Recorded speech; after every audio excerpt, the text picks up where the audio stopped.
All right, good morning, everyone. Welcome to the Hurley Investments Trade Findings and Adjustments for the 25th Thursday of February. We're going to go over positions today. That's our general understanding, and what my expectation is for positions and see where we are at. For Hurley Investments today, we're upside down. The market is beating us. If I was to take a calculator, you just multiply your 17,171 times 1.4. And if I'm down more than $241,394, I'm getting beat by the market. Today I'm getting beat by the market. My biggest losers are Disney, no protection on. Apple, no protection on. Baidu has protection, Boeing has no protection on, Visa has a covered call. So that's where I'm sitting with these positions. And I'm going to go over all the positions in general so you have them. Boeing's doing not bad. NVIDIA, I thought NVIDIA was down. That's not doing too bad. Lockheed Martin's not doing too bad. Starbucks is up. Under Armour's up slightly. So that's where we're at in general.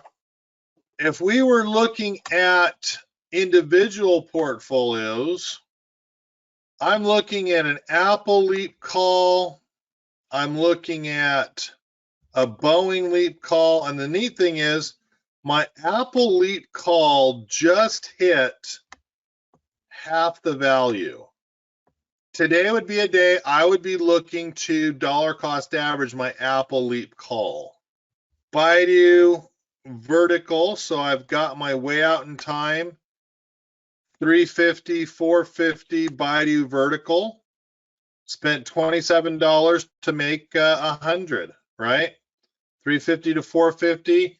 Gave myself a year and 10 months to do so. GE, $2.02 is worth $2.79. You could take GE off for a profit. I am waiting for the stimulus bill to come through, which should be next week or the week after. I don't see anything holding it up.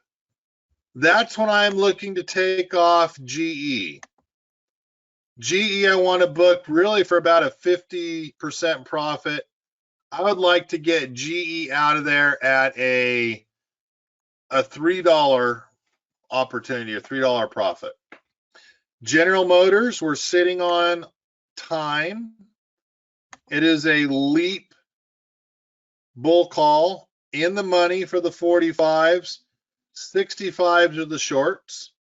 And we're just looking for a run up on their electric car or the height for their new 12 models of cars that are going to be coming out. Under Armour covered call, a March $25 covered call. What we spent $22.30 for is only worth $21.64.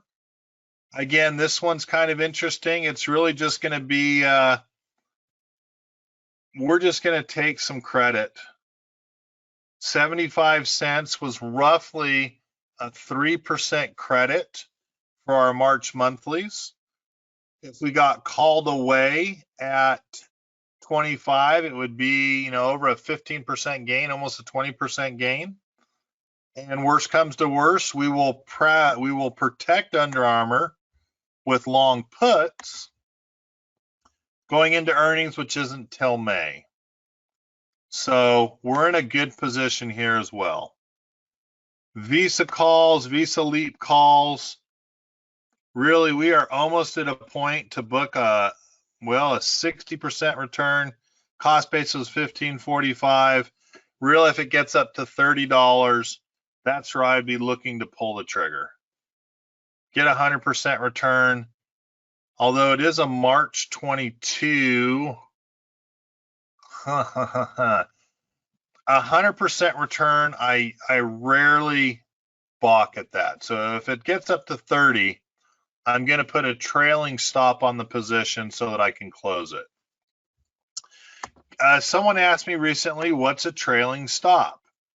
It's a contingent order where I'm going to create a quote trigger. It's going to be good for 30 days.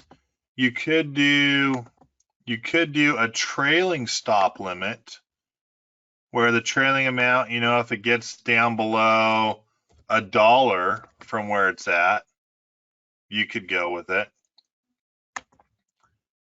But for me, I'm probably going to do a quote trigger, good until canceled for 60 days.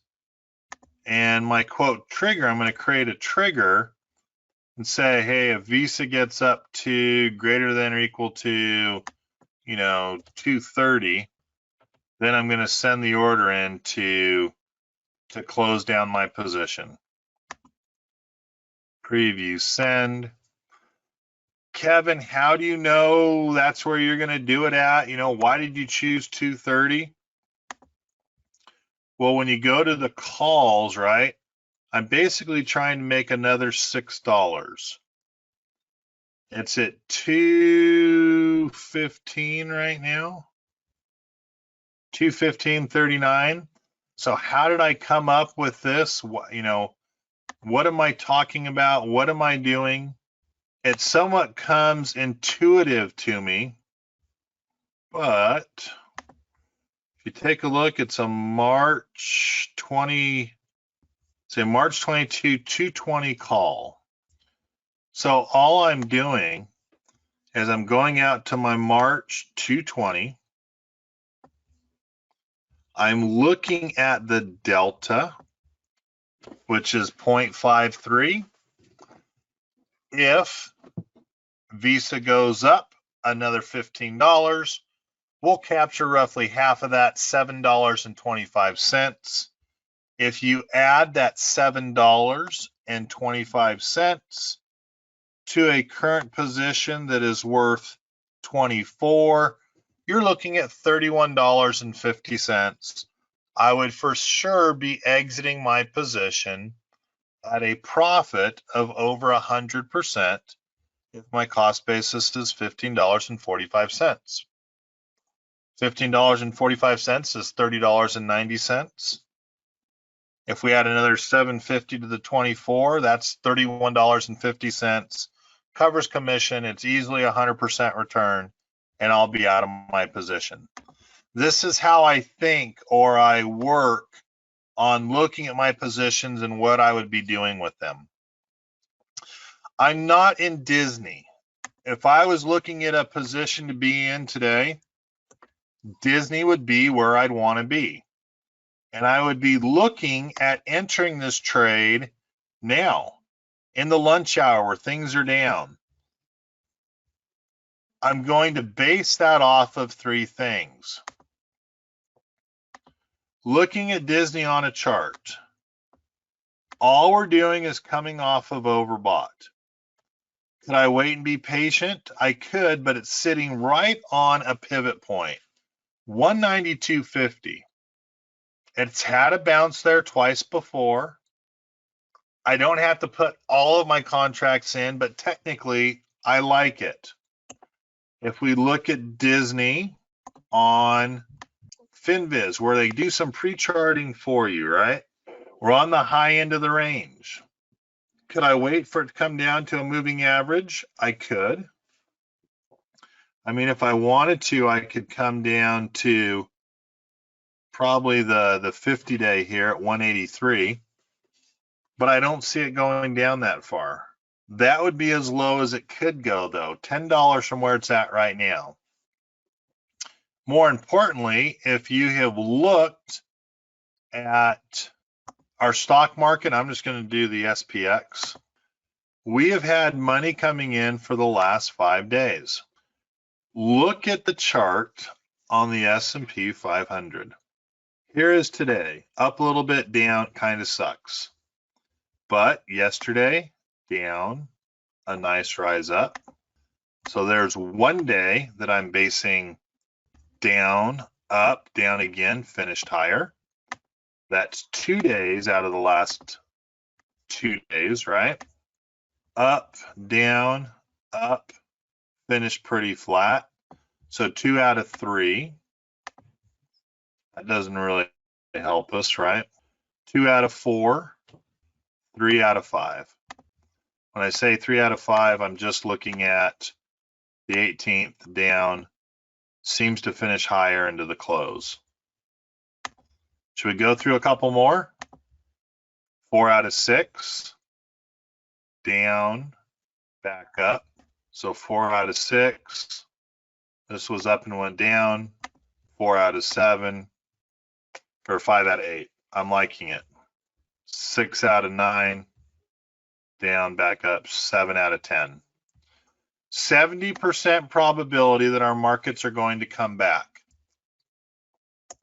So if I was looking at a position to be in, something to enter that I'm not in my current Disney trade that I should be, sitting at 192, a 200, one contract Disney position, $3,640. I would be in it in a heartbeat today. Executed at 36.24, $3,624. Kevin, you just put a market order in. Yeah, a market order is fine. I want to be in it. I'm not interested in missing, $30 even. Kevin, you missed $16. Could have got it for 30.10 instead of 30.20. Excuse me, could have got it for 36.10 instead of 36.24, 26. $16 divided by 36.24. We're talking 0.4%. So it's not 0.4, it's 0.4%. I'm not too worried about $14, $16 in a $3,600 order. Get me in. Let's see if Disney won't go to 300 in the next couple years. It's that simple. It's that mentality. Disney should get to 300 in the next 2 years. If it gets to 300, my one call contract will be worth 10,000. It'll be a $6,474 gain. Again, at $6,474. Am I going to be pissed that I missed out on an extra 14? Hope not. Nothing too major. All right. Questions. What questions do you guys have? I really wouldn't be putting anything new on. I just know I'm missing a core position in my smaller portfolio, so I was putting a core position on. I'm trying to have patience. I'm trying to have patience for letting some things go for a stimulus. I do not like where portfolios are at today, but we usually bounce back at the end of the day. And for the majority of today, we were handedly beating the S&P 500. We are not right now. In fact, if I do the math, I'm getting 1.87% on a 1.65 market. I'm missing it by, 0.22. 1/5 of 1%. I'm trying not to panic about it, but I will take a closer look at the end of the day. Intraday trading, intraday looking at the markets, it's where it closes, and that's what I'm worried about. Any questions from you guys? Looks like we don't have any questions. That's where I'm going to stand today. Guys, I appreciate you being here. Thank you for spending the time. I try to set these up for your opportunities to ask me questions, your opportunities to find out what's going on, your opportunities to see and hear what I'm thinking so that you can follow along if you choose to. Guys, have a great day. Enjoy your weekend. Look forward to seeing you next week. Everyone take care, and I'll talk to you then. Bye-bye.